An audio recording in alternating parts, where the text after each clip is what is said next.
मोज़िज़ साथियों, अस्सलाम वालेकुम। मैं हुसन अब्बास हूँ। मेरा तेलिक सिंध से। अभी पीपल्स पार्टी की सिंध से गवर्नमेंट ख़त्म हुई है। 16 साल से ये सिंध के ऊपर बराजमान थे और इन्होंने जो डेवलपमेंट की है वो तो आप लोगों ने देखी होगी, नहीं तो सुनी होगी कि मुकम्मल तौर पर सिंध बर्बाद है। लेकिन अभी एक पता चला है कि नेब वहाँ पर कार्रवाइयाँ कर रहा है।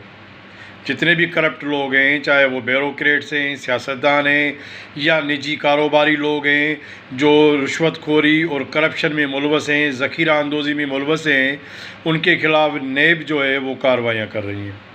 बहुत अच्छी बात है, नेब को कार्रवाई करनी चाहिए। ये कार्रवाइयाँ पहले होनी चाहिए थी ताकि सिंध समेत पूरे पाकिस्तान की में मामलात अच्छे रहते, गुड गवर्नेंस रहती, करप्शन न होती। लेकिन खैर, ये बात अभी सुनने में आई है। 2 साल पहले मुझे एक टाउन ऑफिसर ने बताया था, मेरा दोस्त है। मैंने उसको बताया, आप लोग इतनी करप्शन करते हो, शहरों की सफाई नहीं होती है और आप लोगों ने मुलाजमीन को वीज़ा पे छोड़ा हुआ है, यानी कि वो दफ्तर में सिर्फ सिग्नेचर करने आते हैं, तनख्वाह उठाने आते हैं। आप लोगों ने उनको जो है कि ढील दी हुई है। तो उस अफसर ने बताया कि हम क्या करें। एक जो है कि जो हल्के का एमपी है और जो तालका एडमिनिस्ट्रेटर यानी कि नाज़िम है, जो एक उनकी जो है कि करप्शन है वो, और उनके लोग हैं, हम उनको कुछ नहीं कर सकते। दूसरा ये कि नेब आती है हमारे ऑफिस में हर महीने, वो जो है कि उसको रिश्वत कहें या हिस्सा कहें या भत्ता कहें, वो हमसे ले जाती हैं। मैंने कहा ये कैसे मुमकिन है।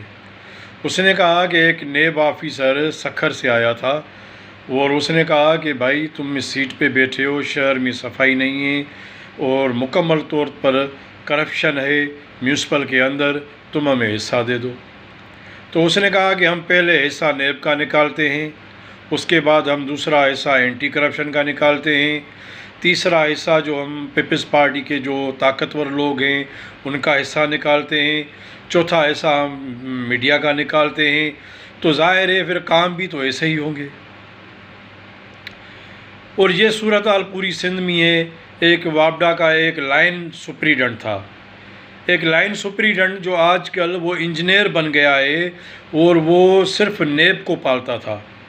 पूरे शहर की लाइट बंद होती थी और फिर चंदा भत्ता मीटर होता नहीं था, कुंडे चलते थे और वो नेब को पैसे देता था। मुझे उस लाइन सुपरिटेंडेंट के भांजे ने बताया और मुझे उसके सबूत भी दिखाए।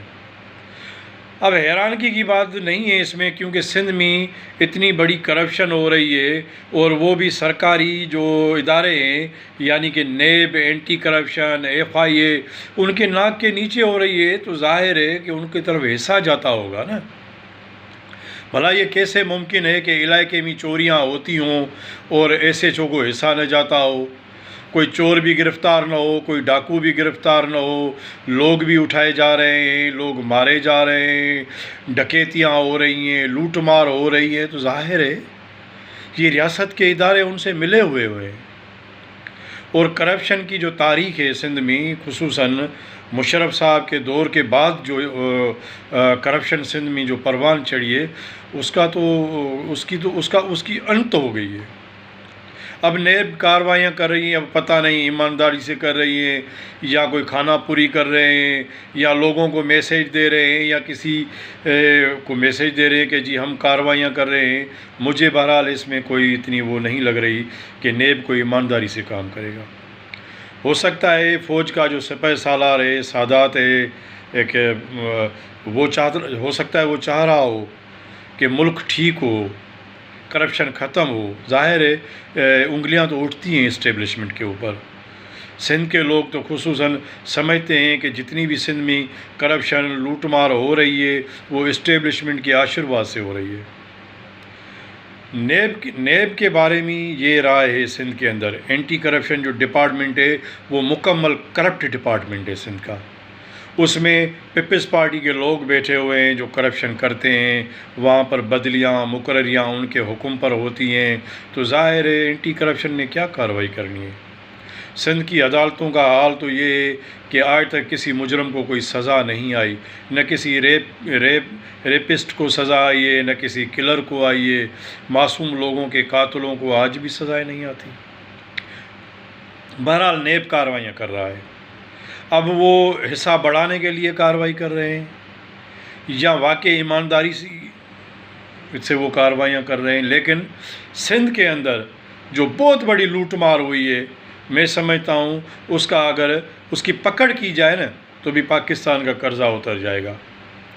बाकी सूबों की करप्शन एक तरफ, सिंध की करप्शन एक तरफ। ये हाल है सिंध के करप्शन का, जिसमें इदारे सारे मिले हुए हैं। हम ये सुनते हैं कि अगर पाकिस्तान के किसी ब्यूरोक्रेट्स को शॉर्टकट में कमाना है तो वो उसकी बदली सिंध हो जाएगी तो वो कमा लेगा। एक डिप्टी कमिश्नर पूरे मोटरवे के पैसे खा के भाग गया भाई। इतनी बड़ी कहानियाँ है, मैं आपको सुनाऊंगा ज़रूर।